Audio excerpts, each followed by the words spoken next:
How to create another Apple ID if you already have one. Hey guys, welcome back to another video. In today's tutorial, I'll show you on how you can do this quickly and easily. Now, if we navigate through our system settings right here and click on our Apple ID, you cannot go ahead and create an Apple ID if you already have one installed or logged in right here.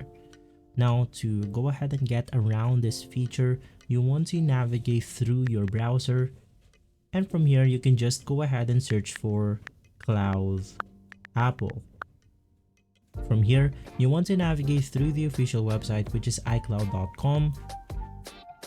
Click on sign in, and to go ahead and create another account, you can just click on the use different Apple account. From here, it will then take you to this page where you can see a section or a button called Create Apple Account. And right after, you will be able to create another account on Apple. If this video has been helpful, leave us a like and subscribe. I'll see you on the next one. Thank you.